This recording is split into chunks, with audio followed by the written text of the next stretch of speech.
आज का video react का सबसे ज़रूरी पार्ट है। सोचो सोचो कि login form, sign up form, contact form, ये सब रिएक्ट फॉर्म से ही बनता है। आज हम बनाएंगे एक रियल फॉर्म प्रोजेक्ट और इनपुट का डेटा स्क्रीन पे शो भी करेंगे। एंड तक ज़रूर देखना। So hello guys, welcome back to S Y K creator educational hub. पिछले वीडियो में हमने सीखा था कंडीशनल रेंडरिंग। आज हम सीखेंगे React form plus input handling.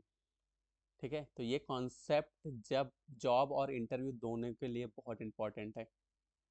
तो जल्दी से आगे बढ़ते हैं और इस वेबसाइट में हम देखेंगे कि फॉर्म रिएक्ट में क्यों इम्पोर्टेंट होता है। रियल वेबसाइट में यूज़र इनपुट देता है, नाम देता है, ईमेल देता है, पासवर्ड देता है, फीडबैक देता है।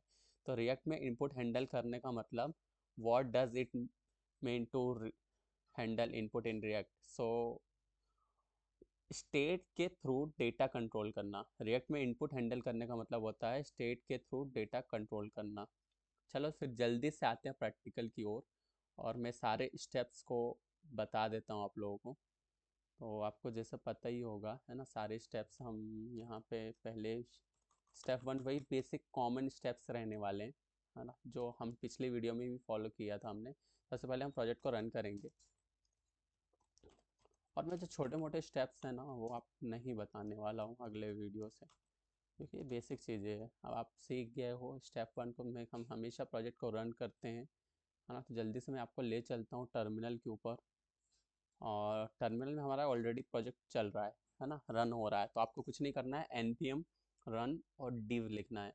अपने फोल्डर में जा कर के, अपने जिस फाइल में जिस प्रोजेक्ट पे आप काम करो उस प्रोजेक्ट में जा कर के आपको लिखना है npm रन div, है ना। ये लिखने के बाद आपका चालू हो जाएगा प्रोजेक्ट। ठीक है, तो फिर आपको क्या करना है सेकंड स्टेप में, जल्दी से।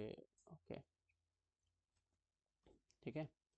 अब सेकंड स्टेप में हम क्या करने वाले हैं, सेकंड स्टेप में हम ऐप ऐप डॉट जेएसएस को ओपन करते हैं और जो पुराना कोड है वो क्लियर कर देते हैं। और स्टेप थ्री में हम क्या करते हैं, स्टेप थ्री में हम करते हैं यूज स्टेट को इम्पोर्ट। तो सेम जैसा हम अभी तक करते आ रहे हैं वैसे ही चेंज करनी है, बस वैसे ही चीज़ करनी है। और चेंज हम कितना सा करते हैं कि फंक्शन जो आप ऐप फंक्शन होता है वहाँ पे हम चेंजेस करते हैं। तो इस बार हम इनपुट स्टेट बनाएंगे। तो जल्दी से ले चलते हैं आप लोगों को वीएस कोड की तरफ। तो चलो वीएस कोड में चलते हैं। ठीक है, तो वीएस कोड में जाएंगे हम और ये जो पुराना ऐप डॉट जेएसएक्स में जाएंगे, ये जो पुराना कोड है इसको पूरा हटा देंगे। ठीक है, सबसे पहले हम लोग क्या करते हैं, इंपोर्ट करते हैं। किसको इंपोर्ट करते हैं, अपने यूज स्टेट को, है ना। यूज स्टेट को इंपोर्ट करेंगे, रिएक्ट से आ गया ये। ठीक है, फिर हम बनाते हैं फंक्शन, फंक्शन ऐप। ठीक है, फिर हम क्या करते हैं, फिर फंक्शन ऐप के अंदर हम क्या करते हैं, अपना लॉजिक लिखते हैं मेनली।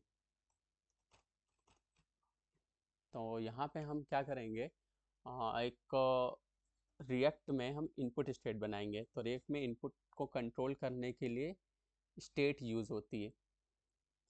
तो हम बना लेते हैं यहाँ पे जल्दी से, एक सेकेंड। ठीक है, कांस्टेंट, है ना। हम दो चीज़ें रखने वाले हैं आज, नाम रखेंगे, नेम रखेंगे, और क्या रखेंगे, सेट नेम। क्योंकि हम यूज़र से जनरली फॉर्म में यही लेते हैं, ये चीज़ें लेते हैं, है ना। तो हम ये करने वाले हैं। और इनिशियली क्या करेंगे, इनिशियली जो नाम रहेगा वो ब्लैंक रहने वाला है, ब्लैंक रहने वाला है ना। तो हम क्या करेंगे, यूज़ स्टेट जो हमने यूज़ किया है उसमें इनिशियली जो सेट कर देंगे हम वो ब्लैंक कर देंगे। ठीक है, इतनी बात समझ में आती है। फिर हम नेक्स्ट स्टेप में क्या करेंगे, स्टेप नंबर 5 में हम फॉर्म का पूरा यूआई बनाएंगे। तो आपको रिटर्न कर देना है यहाँ पे, रिटर्न, रिटर्न, रिटर्न में हम क्या करेंगे, रिटर्न में हम करेंगे एक डिव बनाएंगे, डिव बनाएंगे। आप लोगों को फ्रेगमेंट बनाना तो फ्रेगमेंट में भी बना सकते हैं, मैं डिव अभी बना रहा हूँ, फ्रेगमेंट ज़्यादा सही होता है, बट ठीक है। अभी फ़िलहाल हम डिव बनाएंगे, अभी बेसिक से स्टार्ट कर रहे हैं ना, इसलिए हम डिव का यूज़ करेंगे, है ना। तो यहाँ पे मैं क्या कर रहा हूँ, रिएक्ट फॉर्म एग्जाम्पल दे रहा हूँ आप लोगों को, एग्जाम्पल। ठीक है, ये हेडिंग वन में हमने ले लिया ये चीज़ें। अब यहाँ पे हम फॉर्म का टैग बनाएंगे, ठीक है, ये फॉर्म टैग हो गया। अब यहाँ पे हम इनपुट लेंगे, इनपुट, और इनपुट में हम क्या करने वाले हैं, इनपुट लिया। अब हम ऊपर जाएंगे, यहाँ पे इनपुट में हम क्या करने वाले हैं, टाइप लेंगे। इनपुट का हमेशा यहाँ पे टाइप रखते हैं, और टाइप हमारा किस प्रकार का है, ये टाइप टेक्स्ट टाइप का है, टेक्स्ट, ठीक है। और प्लेस होल्डर क्या होता है, प्लेस होल्डर जब आप कोई फॉर्म बनाते हैं तो प्लेस होल्डर एक चीज़ होती है, यहाँ पे प्लेस होल्डर लेंगे, और प्लेस होल्डर में आपको वो चीज़, जैसे फॉर्म भरते हैं ना, तो आपको वो चीज़ दिखती है, जैसे एंटर योर नेम, है ना, तो यहाँ पे हम वही रखने वाले हैं, एंटर योर नेम। और फिर हम आगे बढ़ेंगे, इसको क्लोज़ कर दिया है। अब क्लोज़ करने के बाद फॉर्म को भी हमने क्लोज़ कर दिया और डीप को भी क्लोज़ कर दिया है, ठीक है, सारी चीज़ें सही है। अब यहाँ पे हम ओके, ये करने के बाद अब इसको कर लेंगे एक्सपोर्ट, ठीक है, एक्सपोर्ट डिफ़ॉल्ट ऐप, ठीक है, इतनी बात समझ में आती है ना, ये एक्सपोर्ट हो गया। अब हमने दो चीज़, मेन चीज़ें करनी है, नेम और सेट नेम का हमने यूज़ नहीं किया है, तो उसको हम यूज़ करेंगे। तो अभी इनपुट है, अभी इनपुट है, बट डेटा रिएक्ट को पता नहीं चल रहा है। अभी सिर्फ हमने इनपुट दिया है, डेटा क्या है रिएक्ट को अभी नहीं पता चल रहा है। तो हम क्या करेंगे, एक ऑन चेंज इवेंट लगाएंगे। ऑन चेंज मतलब अगर हम कुछ करें तो कुछ हो, उसको पहले हम क्लिक लिस्टनर लगाते थे, क्लिक करने में कुछ होता था, अब हम ऑन चेंज लगाएंगे, है ना। तो ऑन चेंज से रिएक्ट को पता चलता है कि यूज़र क्या टाइप कर रहा है, ठीक है। चलो जल्दी से कर लेते हैं। तो प्लेस होल्डर तक हमने कर दिया था, place holder enter your name के बाद सेम ही लाइन में हम वैल्यू देंगे उसको, यहाँ पे, यहाँ क्या करेंगे, वैल्यू देंगे। बहुत इजी है रिएक्ट। यहाँ पे वैल्यू देने के बाद आप लोगों को क्या करना है, यहाँ पे नेम लिख देना है। नेम लिख दिया, तो हमने जो नेम यहाँ पे बनाया था वो वैल्यू यहाँ पे ले लिया हमने, है ना। अब क्या करेंगे, आप ऑन चेंज के, ऑन चेंज लिस्टनर लगाएंगे, ठीक है, ऑन चेंज लिस्टनर लगा लेते हैं जो, ठीक है। ऑन चेंज लगाने के बाद इसमें हम एक ऑब्जेक्ट पास कर देते हैं ई, है ना, ऑब्जेक्ट अपने को पास करना होता है, और इसमें हम सेट करेंगे चीज़ें कुछ, ठीक है, इसमें हम सेट करेंगे नेम, ठीक है, सेट नेम का हम यूज़ करेंगे। और सेट नेम का यूज़ करने के बाद हम इस ऑब्जेक्ट को कॉल करेंगे, ऑब्जेक्ट को कॉल करेंगे, ऑब्जेक्ट के थ्रू हम जो टारगेट है हमारा, टारगेट डॉट वैल्यू, ठीक है, इससे हमारी चीज़ें सही हो जाएगी। तो ये डायरेक्ट टारगेट की तरफ ले जाएगा, और जो भी वैल्यू होगी, जो भी हमने नाम लिखा होगा टेक्स्ट में, उस टेक्स्ट को डेटा लेगा वहाँ से और वैल्यू उसके अंदर डाल देगा, और वो चीज़ें आपको दिखेगी, ठीक है। तो अब हम फाइनल स्टेप 7 में हम क्या करने वाले हैं कि इनपुट के नीचे एक टैग ऐड करेंगे। ये हमारा इनपुट कहाँ पे ख़त्म हो रहा है, यहाँ पे, है ना। इनपुट के नीचे हम एक टैग ऐड करेंगे, यहाँ पे h2 टैग, और यहीं पे हम दिखाएंगे कि यूज़र ने क्या नाम इनपुट करा है, हेलो, हेलो, फिर नेम रहेगा अपना, ठीक है,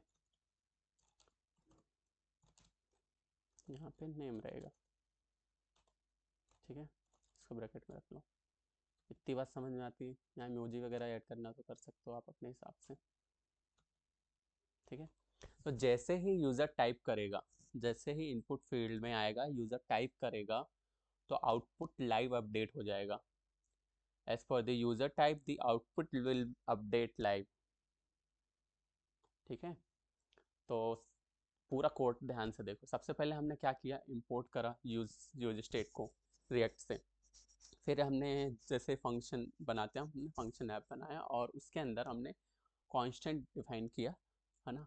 और एरे में हमने दो चीज़ें ली, नेम और सेट नेम, और यूज स्टेट को हमने ब्लैंक छोड़ दिया। वो use state by default blank रहेगा, मतलब वो जो नेम है वो इनिशियली वैल्यू हमने ब्लैंक रखी, ठीक है। तो फिर हमने क्या करा, एक h1 टैग लिया डिव के अंदर, और डिव के अंदर रिटर्न करा दिया कि रिएक्ट फ्रॉम एग्जाम्पल, तो रिएक्ट फॉर्म का एग्जाम्पल हम बना रहे हैं, एक एग्जाम्पल दिखा रहे हैं फॉर्म का, तो इसलिए हमने वो हेडिंग डाल दी। हेडिंग में डालने के बाद हम मेन पॉइंट पे आ जाते हैं, मेन टैग्स पे आ जाते हैं फॉर्म में। तो फॉर्म में हमने इनपुट लिया, और इनपुट के अंदर हमने टाइप उसका रखा टेक्स्ट, क्योंकि हम टेक्स्ट लिखने वाले हैं। और प्लेस होल्डर वो चीज़ होती है जब आपको ब्राउज़र में, मैं आपको बताऊंगा जब ब्राउज़र में ले चलूँगा तो आपको बताऊंगा क्या है एक्चुअली प्लेस होल्डर।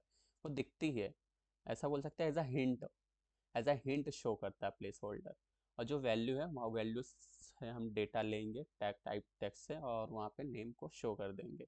और ऑन चेंज से क्या होगा, जो भी आप ऊपर टाइप कर रहे होगे तो उस चेंज पे हम नेम को सेट कर देंगे अपने टारगेट में, जो भी वैल्यू रहेगा उस टारगेट में सेट हो जाएगा।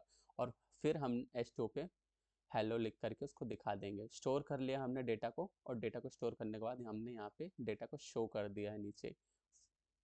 ठीक है, इतनी बात समझ में आती है आप लोगों को? तो ये जो शो करना है हमको, ये हम फॉर्म के बाहर करेंगे।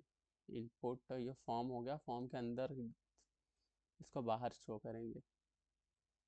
हाँ यहाँ पे ठीक है, ये फॉर्म हो गया अपना, और फॉर्म के बाहर हमने शो करा, अभी सही है लग रहा?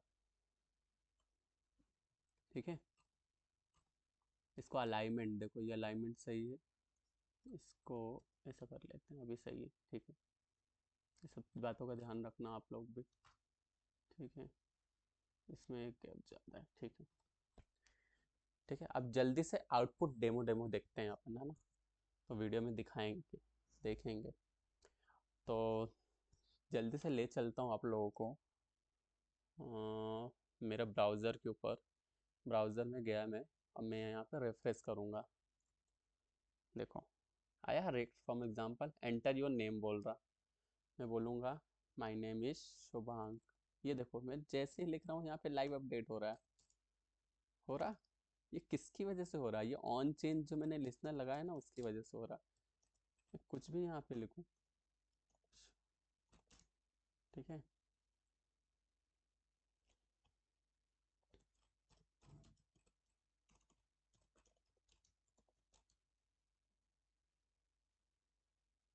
सही है। अब यहाँ पे मान लो कुछ नंबर डालता हूँ मैं, 1 2 3 4 5, है ना, कुछ भी हो रहा है, तो ये चलता चला जाएगा। तो हम कितना भी टेक्स्ट यहाँ पे लिख सकते हैं, है ना? तो ये लाइव चीज़ें हो रही है ना? यहाँ पे मैं मेरा नाम लिख देता हूँ बस। ठीक है, तो इतनी बात समझ में आती है क्या आप लोगों को? बस बेसिक सी चीज़ें बताई है मैंने। तो इंटरव्यू में सबसे पहले तो मैंने करा क्या है यहाँ पे ना, तो देखो जैसे ही मैंने टाइप करा, और वैसे रिएक्ट ने क्या किया, इंस्टेंटली यूआई अपडेट कर रहा था, इंस्टेंटली यूआई को अपडेट कर रहा था। तो यही होता है इनपुट हैंडलिंग। ठीक है, इसी को बोलते हैं इनपुट हैंडलिंग। और जो इंटरव्यू के गोल्डन पॉइंट्स हो सकते हैं, वो रिएक्ट के फॉर्म में हमेशा याद रखना। कंट्रोल्ड कंपोनेंट पहला, दूसरा वैल्यू यानी state, on change update state होता है, ऑन चेंज का मतलब अपडेट स्टेट, और फॉर्म सबमिशन नेक्स्ट स्टेप। ठीक है, अब बस आज के वीडियो में इतना ही। बहुत सिंपल सिंपल छोटे छोटे वीडियो बनाएंगे हम, छोटी छोटी चीज़ें करेंगे, और छोटे छोटे तरीके से सारी धीरे धीरे आगे बढ़ेंगे। और एक दिन बहुत बड़ा भी प्रोजेक्ट बनाने वाला हूँ, है ना? तो हम बनाएंगे, ट्विटर भी बनाएंगे, और आने वाली वीडियो में बहुत सारी चीज़ें करेंगे। तो अगर आपको फॉर्म समझ आ गया है तो कमेंट में लिखो कि फॉर्म डन, फॉर्म वाली चीज़ें डन हो गई, कमेंट्स में लिखो फॉर्म डन। और कुछ डाउट है तो वो भी कमेंट्स में लिखो, पूछो मुझसे। तो नेक्स्ट वीडियो में हम बनाएंगे React to do list project. ठीक है, और रियल वर्ल्ड ऐप से आप लोगों को जोड़ देंगे सारी चीज़ों को। तो ठीक है, लाइक करो, चैनल को सब्सक्राइब करो। बाय बाय, मिलते हैं नेक्स्ट वीडियो में। Till then take care yourself, and अपने हेल्थ और वेल्थ दोनों का ध्यान रखिएगा।